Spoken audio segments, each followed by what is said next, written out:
ഇന്ന് ഒരുപാട് ആൾക്കാർ കൺസൾട്ടിങ്ങിന് വിളിക്കുമ്പോൾ ഏറ്റവും കൂടുതൽ ആൾക്കാരുടെ പ്രശ്നം എന്ന് പറയുന്നത് കടബാധ്യതയാണ്. അപ്പോഴത്തേക്കെന്ന് പറഞ്ഞാൽ കടക്കെണിയിൽ നിന്ന് കരകയറാനായിട്ട് നമുക്ക് എന്ത് ചെയ്യാം? നമുക്ക് വാസ്തുപ്രകാരം കടം വരാൻ ചില കാരണങ്ങളുണ്ട്. ഫെങ്ഷുയിലും ചില കാര്യങ്ങൾ പറയുന്നുണ്ട്. ഫെങ്ഷുയിലെ കാര്യം നമുക്ക് നോക്കാം. ഒരു വീടിനെ എടുക്കുന്നു.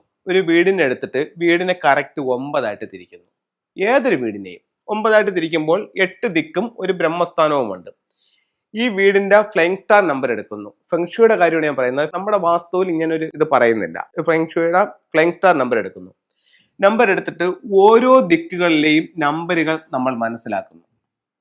ഈ നമ്പർ പ്രകാരം ഓരോ ദിക്കിനും ഓരോ സ്വഭാവമുണ്ട്. ഇതിൽ നിങ്ങൾക്ക് കടബാധ്യത വന്നിട്ടുണ്ടെങ്കിൽ നിങ്ങളുടെ വീടിന്റെ ഈ ഒരു ദിക്കിൽ, അതായത് 7, 9 എന്ന് പറയുന്ന ഒരു നക്ഷത്രമുള്ള ഒരു ദിക്കിലാണ് നിങ്ങളുടെ ബെഡ്റൂം എന്നുണ്ടെങ്കിൽ നിങ്ങൾക്ക് ഉറപ്പായിട്ടും കടബാധ്യതയ്ക്കുള്ള സാധ്യതയുണ്ട്. അപ്പം അത് നമ്മൾ പരിശോധിക്കുക.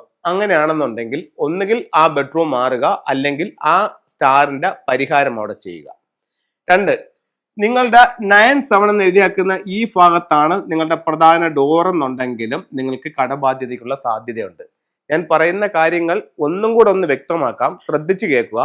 നിങ്ങളുടെ വീടിന്റെ പ്ലാൻ എടുത്തു. ആ വീടിനെ കറക്റ്റ് 9 തിരിച്ചു. അതായത് 8 ദിക്കുകളും ഒരു ബ്രഹ്മസ്ഥാനവും. ഇപ്പൊ ഇതിനെ നമ്മൾ 9 തിരിച്ചിരിക്കുകയാണ്. 8 ദിക്കുണ്ട്, ഒരു ബ്രഹ്മസ്ഥാനമുണ്ട്. അപ്പൊ 8 കോളങ്ങളുണ്ട്, സെൻട്രൽ ഒരു കോളമുണ്ട്. അങ്ങനെ 9 തിരിച്ചു.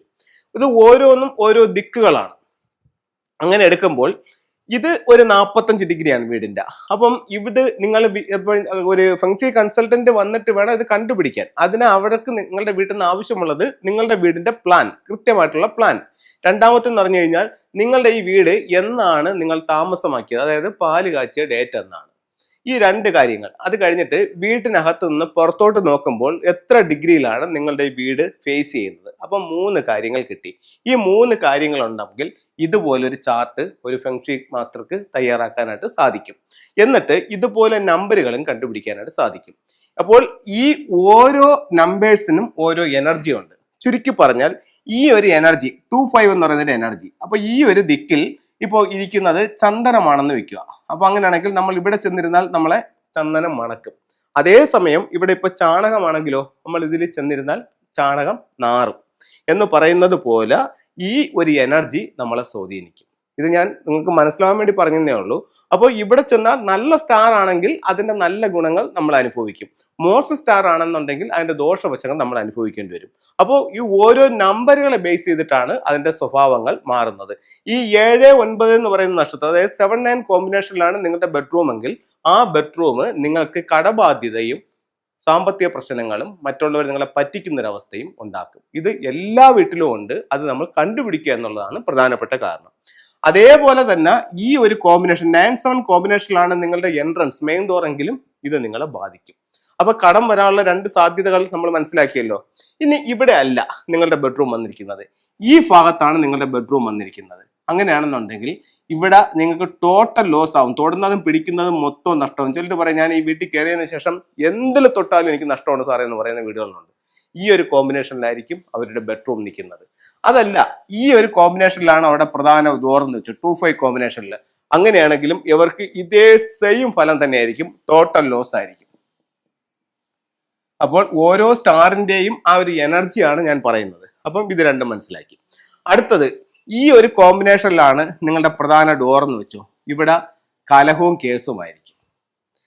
അപ്പൊ ചോദിക്കുന്നത്, അപ്പൊ ഇത് കലഹവും കേസും കടബാധ്യതകളും നഷ്ടങ്ങളൊക്കെ ഉള്ള സാറേ നല്ലതൊന്നും ഇല്ലെന്ന് ചോദിക്കും. തീർച്ചയായിട്ടും ഉണ്ട്. ഈ ഒരു കോമ്പിനേഷനിലാണ് നിങ്ങൾക്ക് നിങ്ങളുടെ പ്രധാന ഡോർ എന്നുണ്ടെങ്കിൽ ഇവിടെ നിങ്ങൾക്ക് തൊഴിൽപരമായിട്ട് അഭിവൃദ്ധി ഉണ്ടാവും. ഇവിടെയാണ് പ്രധാന ഡോർ എന്നുണ്ടെങ്കിൽ ഇവിടെ നിങ്ങൾക്ക് സാമ്പത്തികമായിട്ട് അഭിവൃദ്ധി ഉണ്ടാവും. അപ്പം നല്ല നക്ഷത്രങ്ങളും ഉണ്ട്, മോശം നക്ഷത്രങ്ങളും ഉണ്ട്. അപ്പം നിങ്ങളുടെ പ്രശ്നത്തിന് കാരണം ഈ ഫ്ലൈങ് സ്റ്റാർ നമ്പർ ഏതാണെന്ന് മനസ്സിലാക്കുക. അതിന് കറക്റ്റ് ആയിട്ടുള്ള റെമഡി ചെയ്യുക, ഉറപ്പായിട്ടും മാറ്റം ഉണ്ടാവും. ഇത് ഒരു തിയറി. അപ്പൊ നമ്മൾ പറഞ്ഞു വന്നത് കടക്കണിയിൽ നിന്നും കരകയറാൻ ഈ സ്റ്റാർ ഏതാണെന്ന് കണ്ടുപിടിക്കുക, അതിന്റെ പരിഹാരം നമ്മൾ ചെയ്യുക, ഉറപ്പായിട്ടും നമുക്കതിൽ മാറ്റം ഉണ്ടാവും. ഇനി ഫെങ്ഷുയിലെ ചില ടൂൾസ് ഞാൻ പരിചയപ്പെടുത്താം. ഇത് നമ്മൾ സമ്പത്തിനെ പറ്റിയാണ് സംസാരിച്ചത്. അപ്പൊ സാമ്പത്തികമായിട്ട് അഭിവൃദ്ധി ഉണ്ടാവാൻ എന്തുണ്ടെന്നാണ്. ഇത് സിട്രൻ എന്ന് പറഞ്ഞിട്ടൊരു സ്റ്റോൺ ആണ്. ഇത് നാച്ചുറൽ ആയിട്ടുള്ള സ്റ്റോൺ ആണ്. ഇത് വെൽത്തിനെ അട്രാക്ട് ചെയ്യുന്ന ഒരു സ്റ്റോൺ ആണ്. ഇത് നമുക്ക് പേഴ്സിനകത്ത് വെക്കാം, നമ്മുടെ പണപ്പെട്ടിയിൽ വെക്കാം, നമ്മുടെ ഓഫീസിലെ മേശയ്ക്കകത്ത് വെക്കാം. ഇതെല്ലാം വെൽത്തിനെ ആകർഷിക്കും. അതിൻ്റെ ഈ പറയുന്ന മാലയുണ്ട്, ചെയിനുണ്ട്, അതുപോലെ ഇതിൻ്റെ നമുക്ക് ബ്രേസ്ലെറ്റ് ഉണ്ട്. ഇതൊക്കെ നമുക്ക് ധരിക്കുന്നത് നമ്മളിലേക്ക് സമ്പത്ത് ആകർഷിക്കാൻ നല്ലതാണ്. നിങ്ങൾ ഉപയോഗിച്ച് നോക്കൂ. ഇപ്പം നമ്മളെയും തന്നെ ഒത്തിരി ആൾക്കാർ ഇതുപോലെ കൊറിയറായിട്ട് വാങ്ങിക്കുന്നുണ്ട്.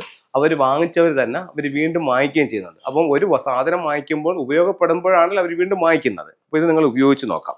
അടുത്ത സമ്പത്തിനെ ആകർഷിക്കാനുള്ള മറ്റൊരു സാധനം എന്ന് പറഞ്ഞാൽ ഇതിലത്തെ ഒരു വെൽത്ത് സെറ്റ്, ഒരു വെൽത്ത് സിമ്പിൾസ് ഇതുപോലെ നമുക്ക് സെറ്റ് ചെയ്തിട്ട് ഇതിനകത്ത് ചൈനീസ് കോയിൻ ഉണ്ട്, ഇൻഗോട്ട് ഉണ്ട്, സിട്രൻ എന്ന് പറയുന്ന സ്റ്റോൺ ഉണ്ട്.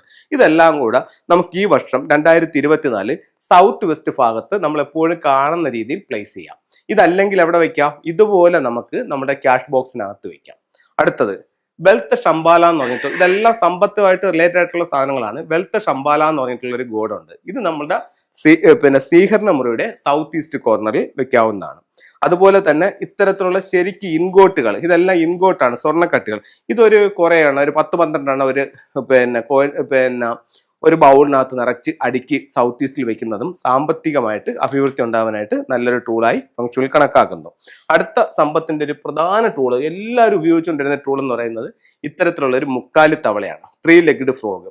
ഇത് ചൈനീസ് കോയിൻസ്, ഇൻഗോട്ട്, ചുണ്ടിലൊരു ചൈനീസ് കോയിനും കടിച്ചു പിടിച്ച് എല്ലാ സൗഭാഗ്യങ്ങളുമായിട്ട് സമ്പത്തിന്റെ ഒരു ഫ്രോഗ് നമ്മുടെ വീടിന്റെ ഉള്ളിലേക്ക് കടന്നു വരുന്ന രീതിയിൽ പ്രധാന ഡോറിന്റെ ലെഫ്റ്റിലോ റൈറ്റിലോ വെക്കാം. ഉള്ളിലോട്ട് നോക്കിയിരിക്കണം, പുറത്തോട്ട് നോക്കിയിരുന്നാൽ കയ്യിൽ നിന്ന് പൈസ പോകും. അപ്പൊ ഇത്തരത്തിലുള്ള കാര്യങ്ങൾ നിങ്ങൾക്ക് ഉപയോഗിച്ച് നോക്കാവുന്നതാണ്. നിങ്ങൾക്ക് എല്ലാവർക്കും സാമ്പത്തികമായിട്ട് അഭിവൃദ്ധി ഉണ്ടാവട്ടെ എന്ന് പ്രാർത്ഥിച്ചുകൊണ്ട് നിർത്തുന്നു. നന്ദി, നമസ്കാരം.